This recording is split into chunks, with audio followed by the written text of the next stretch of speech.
शुभ मध्याह्न बच्चों, मैं अशोक कुमार देहरी आपका हिंदी विषयाचार्य आज की कड़ी में आप सबका स्वागत करता हूं।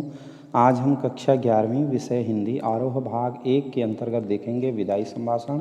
इसके अंतर्गत उसके प्रश्नोत्तर पर चर्चा करेंगे जो अभ्यास से संबंधित होती है। यदि मेरा वीडियो आपको अच्छा लगता हो तो प्लीज़ लाइक शेयर ज़रूर करना।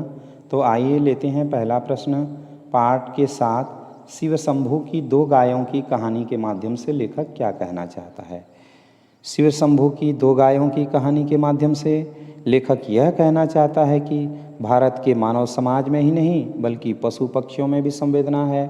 भारत के मनुष्य ही नहीं, पशु पक्षी भी अपने साथियों से गहरा लगाव रखते हैं। आपस में लड़ने झगड़ने के बावजूद उनमें परस्पर अटूट प्रेम की भावना विद्यमान होती है। एक दूसरे से अलग होते समय वे दुख को महसूस करते हैं। लेखक कहना चाहते हैं कि भारत में विदाई का क्षण मनुष्यों के साथ साथ पशुओं में भी करुणा को उत्पन्न करने वाला होता है। अगला प्रश्न लेते हैं। 8 करोड़ प्रजा के गिड़गिड़ाकर विच्छेद न करने की प्रार्थना पर आपने जरा भी ध्यान नहीं दिया। यहाँ किस ऐतिहासिक घटना की ओर संकेत किया गया है?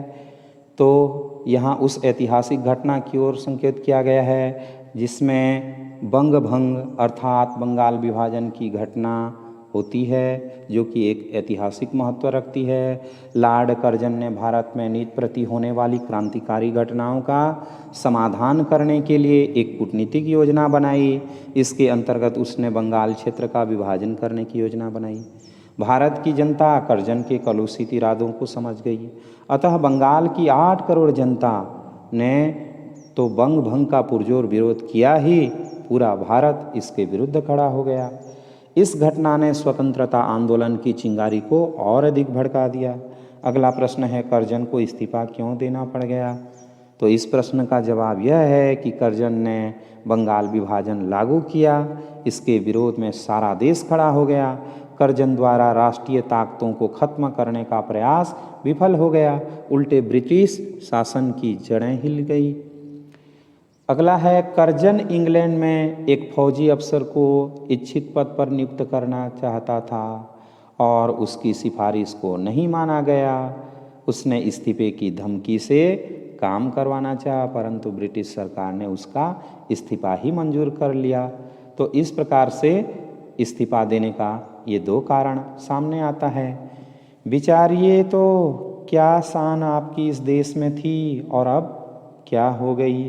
कितने ऊंचे होकर आप कितने नीचे गिरे? आशय स्पष्ट कीजिए। लेखक कहते हैं कि कर्जन की भारत में शान थी, दिल्ली दरबार में उसका वैभव चरम सीमा पर था, पति पत्नी की कुर्सी सोने की थी, उसका हाथी सबसे ऊंचा व सबसे आगे रहता था, सम्राट के भाई का स्थान भी इनसे नीचा था। इसके इशारे पर प्रशासन, राजा, धनी सभी नाचते थे। इसके संकेत पर बड़े बड़े राजाओं को मिट्टी में मिला दिया गया तथा अनेक निकम्मों को बड़े पद मिले। इस देश में भगवान और एडवर्ड के बाद उसका स्थान था, परंतु इस्तीफा देने के बाद सब कुछ खत्म हो गया। इसकी सिफारिश पर एक आदमी भी नहीं रखा गया। जीत के कारण इसका वैभव नष्ट हो गया। अगला प्रश्न है, आपके और यहाँ के निवासियों के बीच में कोई तीसरी शक्ति और भी है? यहाँ तीसरी शक्ति किसे कहा गया है? तो इसका एकदम छोटा सा उत्तर यही होगा कि यहाँ ईश्वर के होने पर उनको ही तीसरी शक्ति माना गया है। लेखक के अनुसार न तो लॉर्ड कर्जन की शक्ति सर्वोपरि है, न भारतीय जनता की इच्छा। इन दोनों से ऊपर है ईश्वर की शक्ति, जिसके संकेत पर संसार के सब कार्य चलते हैं। पाठ के आसपास से भी कुछ प्रश्न हैं, तो आइए उसे भी देख लें। पाठ का यहाँ अंश शिव शंभू के चिट्ठे से लिया गया है। शिव शंभू नाम की चर्चा पाठ में भी हुई है। बाल मुकुंद गुप्त ने इस नाम का उपयोग क्यों किया होगा? तो शिव शंभू एक काल्पनिक पात्र हैं जो भांग के नशे में डूबा रहता है तथा खरी खरी बात कहता है। यह पात्र अंग्रेजों की कुनीतियों का पर्दाफाश करता है। लेखक ने इस नाम का उपयोग सरकारी कानून के कारण किया। कर्जन ने प्रेस की अभिव्यक्ति पर प्रतिबंध लगा दिया था। वह निरंकुश शासक था। उस समय ब्रिटिश साम्राज्य से सीधी टक्कर लेने के हालात नहीं थे, परंतु शासन की पोल खोलकर जनता को जागरूक भी करना था। अतः काल्पनिक पात्रों के जरिए अपनी इच्छानुसार बातें कहलवाई जाती थीं। नादिर शाह से भी बढ़कर आपकी जीत है कर्जन के संदर्भ में। क्या आपको यह बात सही लगती है? पक्ष या विपक्ष में तर्क दीजिए।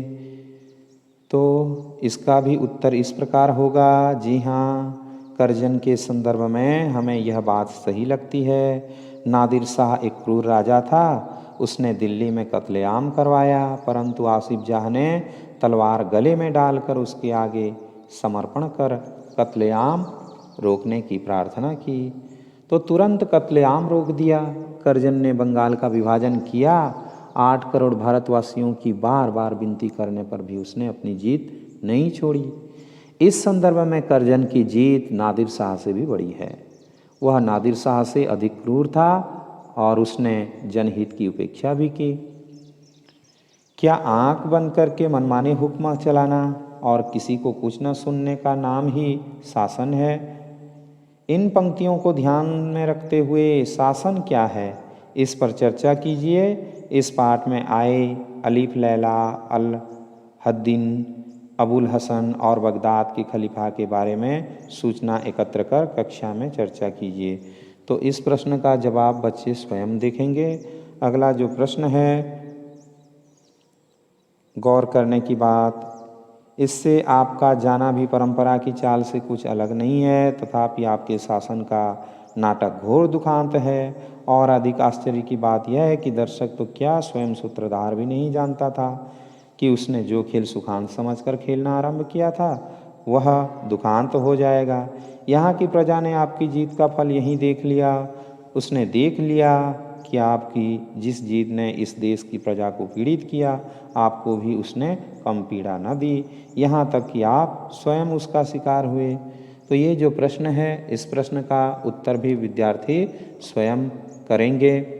अगला प्रश्न लेते हैं, भाषा की बात। वे दिन रात यही मनाते थे कि जल्द श्रीमान यहाँ से पधारें। सामान्य तौर पर आने के लिए पधारें शब्द का इस्तेमाल किया जाता है। यहाँ पधारें शब्द का क्या अर्थ है? यहाँ पधारें शब्द का अर्थ है सिधारें या जाएं या विदा हों। दूसरा प्रश्न, पाठ में से कुछ वाक्य नीचे दिए गए हैं जिनमें भाषा का विशिष्ट प्रयोग भारतेंदु युगीन हिंदी हुआ है, उन्हें सामान्य हिंदी में लिखिए। तो पाठ से आगे जो प्रश्न हैं, आगे भी इस देश में जो शासक अर्थात प्रधान शासक आए, अंत को उनको जाना पड़ा। तो इसका अर्थ है कि पहले भी इस देश में जो प्रधान शासक हुए उन्हें अंत में जाना पड़ा, अर्थात उनका भी अंत हुआ। आप किसको आए थे और क्या कर चले? इसका अर्थ है आप किस लिए आए थे और क्या करके चले गए। अगला है, उनका रखाया एक आदमी नौकर न रखा, अर्थात उनके रखवाने से एक आदमी नौकर न रखा गया। पर आशीर्वाद करता हूँ कि तू फिर उठे और अपने प्राचीन गौरव और यश को फिर से लाभ करोए। तो इसका अर्थ है आशीर्वाद देता हूँ कि तू फिर उठे और अपने प्राचीन गौरव और यश को फिर से प्राप्त करे। तो इस प्रकार से इनका जो अर्थ है हमने देख लिया। आशा करता हूँ आज का वीडियो आपको ज़रूर अच्छा लगा होगा।